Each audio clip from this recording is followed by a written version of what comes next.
titular da PGR, Procuradoria-Geral da República, é fazer cumprir a lei. Ele deve seu cargo de procurador e seu mandato de procurador-geral à Constituição e à institucionalidade, não ao presidente da República. Como vocês sabem, eu já disse aqui no Coronga mais de uma vez, esses atos que cobram o fechamento do Supremo e do Congresso ferem a Lei de Segurança Nacional, que é de 1983, mas foi recepcionada pela Constituição de 88. Consta no inquérito do Aras que ele quer apurar se os organizadores dos atos infringiram, por exemplo, o inciso 1 do artigo 22 dessa lei, que prevê a pena de 1 a 4 anos para quem fizer em público propaganda de processos violentos ou ilegais para alteração da ordem política ou social. E não custa a gente lembrar que o parágrafo 2º desse artigo prevê a mesma pena para quem distribuir ou redistribuir fundos para a execução do crime. Quem é financiador desses movimentos, Paulo, de carreatas? Tá na lei que é crime, cara. E se está envolvido com político. Também o Aras quer apurar se os promotores incidiram nos incisos 1 e 2 do artigo 23, que rende a mesma pena. Incitar a subversão da ordem política ou social e a animosidade entre as Forças Armadas ou entre estas e as classes sociais ou as instituições. Então, esses promotores de evento dessas carreatas estão incumbindo em crimes. É isso que tem que ficar claro. Assim, a gente está passando por um momento trágico que parece que a lei funciona para poucos, né? Os crimes estão sendo feitos por pessoas que não estão indo para cadeia. Por quê? Porque são brancos ricos, né? Pessoas que estão com um carro ali na coisa, com bandeira contra o Supremo e não acontece nada, né? De novo, a polícia não desce o cacete nessas pessoas. Né? É a normalização do absurdo que a gente vem falando aqui já há algum tempo, né? E cada vez mais a gente tem visto essa normalização do absurdo, que é justamente também, né, esse 2 pesos e 2 medidas para algumas coisas, a questão, né, das instituições não conseguirem, né, essa imposição mais firme e de apenas ficar... um dia ele fala, não, mas amanhã a gente já sabe que ele vai recuar, então tudo bem. Mas na quinta-feira ele vai demitir o ministro, tá? A gente vai falar que, bola fora, mas na sexta ele vai defender o isolamento. Não, aí tudo bem, fica esse ioiô, né? Idas e vindas. E aí eu vou falar um pouco do meu também, rapidinho, antes do Léo continuar essa questão, porque é preciso também chamar a atenção da imprensa para alguns detalhes. Muitas vezes a imprensa, ao tentar ser a sua essência, né? Que é de ser algo isento, algo que realmente possa... trazer todos os lados para que o ouvinte, o leitor, tire aí sim a sua conclusão. A gente vive tanto um estado de exceção que esse é um momento que exige também que a imprensa pense que estamos vivendo um estado de exceção. Só citando um exemplo prático do que a gente pode chamar atenção para alguns pontos, e eu não estou aqui para ensinar ninguém a fazer jornalismo, nem para desmerecer o trabalho de ninguém, muito pelo contrário. Eu estou aqui para trazer uma visão sobre o que eu acho, como que deveríamos tratar esse momento dentro de uma entrevista, né?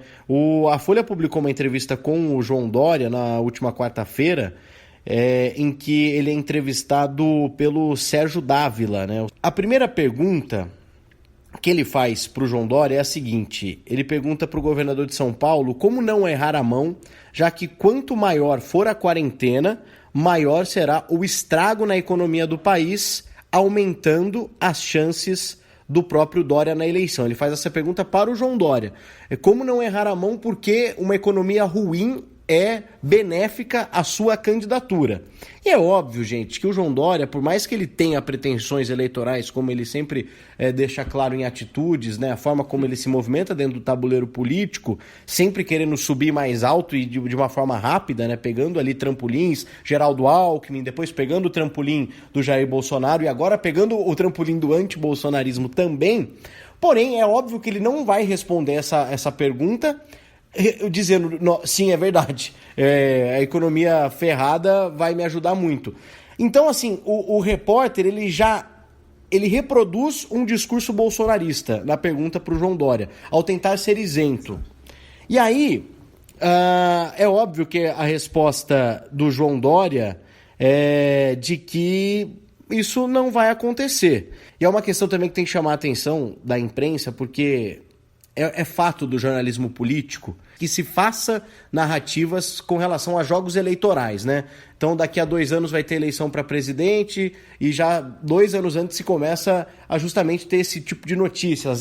Tal pessoa, tal figura tem a intenção de ser e ela está fazendo um antagonismo a tal figura. E a gente tem que tomar cuidado no momento de pandemia mundial de colocar como prioridade fazer uma novelinha de jogo eleitoral, jogo político, deixando de lado o que realmente importa, que é uma pandemia mundial. E se as atitudes do Dória o credenciam eleitoralmente, é porque, talvez pra gente, né, que entende, que tenta analisar a política, ele esteja fazendo o correto. Então, assim, o político agindo corretamente, ele está agindo eleitoralmente. Eu acho que o político, a partir do momento que ele é político, ele já age eleitoralmente. Então, tudo bem, a gente precisamos discutir ações por ações sem pensar em eleitoreiro ou não. Pensar que ele está agindo e a forma como ele está agindo, para aí sim decidir se a gente vai optar por votar no João Dória ou não. Aí a segunda pergunta, agora sim, eu acho interessante, essa é uma pergunta que tem que ser feita ao Dória e que já destacamos aqui, é justamente, você se aliou ao Bolsonaro para se eleger em São Paulo, numa eleição muito apertada. E agora, como é que tá, né? Você tá tentando se desprender dessa figura e o próprio Dória não consegue negar essa questão, ele assume o arrependimento, diz que sim, mas ele alega que precisaria, no momento, escolher um lado e que a sua maior bandeira, até então, né, era o antipetismo. Ele deixa isso claro na resposta, por uma pergunta pertinente ao governador de São Paulo. E diz que ainda não tinha perspectiva de ver um presidente tão irresponsável com o comportamento longe da verdade. E ainda ele lembra que o Bolsonaro está agindo como os mandatários da Nicarágua, da Bielorrússia e do meu Turcomenistão, que é gigante, diga-se de passagem. Faz essa comparação com o Bolsonaro que se aliou. Só lembrar para o seu João Dória, só lembrando coisas com o Bolsonaro relacionadas à morte. Além de exaltar torturador, né, que a gente já destacou aqui em alguns episódios, ele já falou em matar 30 mil para o país andar, falou em matar o próprio presidente FHC também. Isso só coisa de morte. Nós te defendemos, FHC. Então. A gente te defende, né? Ô, João Dória, só lembrando dessas coisas, fora quando o Bolsonaro foi racista, homofóbico, machista, histérico, só lembrando. Então, assim, eu não tô surpreso com o que o Bolsonaro tá fazendo. E aí, só para fechar essa análise jornalística, que eu acho que o jornalismo presta um grande serviço neste momento e pode continuar prestando sem cair nessa questão de querer ser isento demais e fazer discurso, acabar endossando discurso de algum lado, discurso totalmente fora do contexto, discurso lunático, né? Discurso que não merece ser replicado. O repórter acaba entrando numa contradição e se esquecendo, acho que da primeira resposta do Dória, que ele fala que não tem nada de eleitoral, que ele está pensando em salvar vidas, e óbvio, o Dória é muito inteligente, ele relembra as ofensas do governador com a figura do Lula, né? Quando o Dória batia de frente, vagabundo, vai trabalhar, ladrão, safado, já trouxemos também aqui também. E aí ele pergunta se a troca de afagos há algumas semanas entre Lula e Dória não pode cobrar um preço em 2022. Vemos claramente um jornalista mais preocupado com a eleição de 2022 do que o próprio Dória. E olha, até que o próprio Bolsonaro eu não vou falar, porque do Bolsonaro eu só espero o pior.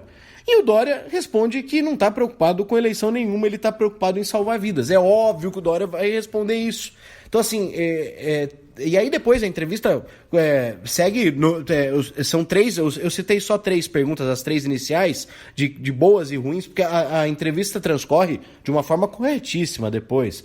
O Dória é cobrado por outras coisas. Inclusive, o Dória que anunciou nesta quinta-feira, né, um plano de retomada da economia de São Paulo a partir do dia 11 de maio, que não sabemos ao certo como vai ser isso daí, porque a gente não sabe o que o coronavírus vai nos dizer nos próximos dias. A gente tem, acho que 20 dias, pelo menos, da gravação desse episódio até dia 11 de maio, e muita coisa pode acontecer com relação à infecção das pessoas, essa tal curva. Mas, enfim, fez um movimento já de tentar retomar aos poucos a economia, e durante essa entrevista ele respondeu essas e outras questões. Só queria destacar também, já que o Léo destaca coisas tão importantes, né, de como os poderes deveriam agir nesse momento, eu também falo desse quarto poder que é a imprensa, e o quinto que é o coronga, né, o Léo Palhano. Com certeza. Mas né, voltando para essa explicação jurídica aqui do que é esse inquérito do Aras, e é importante todo mundo saber, dessa lei da Segurança Nacional, que prevê a reclusão de 1 a 5 anos a quem integra ou mantém associação, partido, comitê, entidade de classe ou agrupamento que tenha por objetivo a mudança do regime vigente ou do Estado de Direito por meios violentos ou com emprego de grave ameaça. Gente, tudo isso aconteceu nesse domingo, só que há um detalhe aqui que é impossível de ignorar. Houve o apoio entusiasmado do presidente da República, que inflamou ao vivo centenas de pessoas, né, no meio da pandemia, que pediam abertamente o golpe militar, num ato realizado diante de um QG do Exército. Né? Por óbvio, o Bolsonaro também devia ser investigado, mas o Aras preferiu encobrir o protagonismo de Jair Bolsonaro no seu inquérito.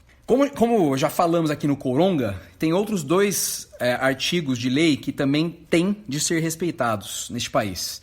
O 17, com pena de 3 a 15 anos para quem tentar mudar, com emprego de violência ou grave ameaça, a ordem, o regime vigente ou o Estado de Direito. E o 18, de 2 a 6 anos de pena, para quem tentar impedir com emprego de violência ou grave ameaça o livre exercício de qualquer dos poderes da União ou dos Estados. E, sim, aquelas pessoas que foram às ruas com aquela pauta onde discursou o presidente da República eram subversivas da ordem democrática. E é isso que tem que estar claro. Essas pessoas são criminosas também. O relator do inquérito no Supremo Tribunal Federal, né, recebido do Aras, por sorteio, é o ministro Alexandre de Moraes, que foi nomeado na gestão Michel Temer. Né? Aberta a investigação ficará a cargo da Polícia Federal. Lembramos que o ministro já relata o inquérito que apura a indústria de agressões ao Supremo pelo gabinete do ódio, né? Penso que uma das primeiras providências é chegar aos financiadores dessas manifestações golpistas que estão acontecendo toda semana. Quais os respectivos nomes da elite que estão dando suporte financeiro para esses atos, né? O Brasil é o único país do mundo que proíbe empresas de financiar legalmente partidos políticos que também são legais, né? Vale dizer, o financiamento da ordem democrática. Mas, ao mesmo tempo, ele tolera a doação clandestina a esses grupos que promovem atos em favor de golpe militar, né, durante uma pandemia. É claro que há um acordo do procurador-geral ao não pedir que se investigue a atuação do Bolsonaro. Mas se a investigação for feita com seriedade pelo Supremo e pela polícia, pode chegar aos pistoleiros que financiam essas campanhas em favor da volta da ditadura, né? Mas, né... foi notória a participação e o apoio, né, nesses movimentos de deputados federais na promoção, né, dessa aglomeração golpista. E um dos destaques do evento é a deputada Carla Zambelli, do PSL de São Paulo, que, novamente, a gente sempre menciona, é a afilhada de casamento do ministro da Justiça, Sérgio Moro, a quem está subordinada a Polícia Federal, que vai conduzir o inquérito, né, assim, que a gente acabou de falar, de tudo isso. E ela é casada com o Coronel Aginaldo, que é o diretor da Força Nacional de Segurança Pública, gente. Essa pessoa estava nas ruas, essa deputada, que é, né, ela liga todos os elos perdidos. Vocês estão conseguindo enxergar? Eu acho que quem ouve o Coronga enxerga, mas é engraçado como as pessoas estão sempre esperando, tipo, não... outro dia, né, o governo Bolsonaro fez um ano, aí vem o isentaço, né, escrever a coluna, vocês que cobravam, cadê a destruição, cadê tanque na rua, cadê não sei o quê, e, gente, tá aí, ó, não enxerga quem não quer, hoje quem tá tudo no comando desses caras, eles não precisam mais fazer atos... simbólicos dessa forma, eles vão na surdina, eles têm o controle de investigações do poder, eles têm tudo, tem dinheiro público, o poder hoje é deles e eles estão envergando a democracia a cada atitude do governo Bolsonaro, a democracia enverga, quer dizer, isso se já não quebrou realmente, né, talvez já tenha quebrado, a gente tá falando em envergar, já quebrou e já estamos criando já um novo... Eles, né, na verdade, estão criando um novo Brasil, um novo país aí. O Matheus Teixeira, da Folha de São Paulo, nos trouxe que a deputada Carla Zambelli exaltou os atos e disse que as manifestações não foram antidemocráticas. Ela disse, o único motivo pelo qual o povo teve motivo de ir às ruas foi o autoritarismo de Rodrigo Maia e o desrespeito à legítima eleição de Jair Bolsonaro. Quem é o ditador, afinal? A deputada finge não saber o que distingue uma ditadura de uma democracia, né? Qual foi o autoritarismo de Rodrigo Maia? Por um projeto para tramitar, no qual inclusive ela votou? E se a turma dela tivesse vencido, né? Ela ainda ia considerar ele um ditador por ter colocado uma pauta para votação? Eu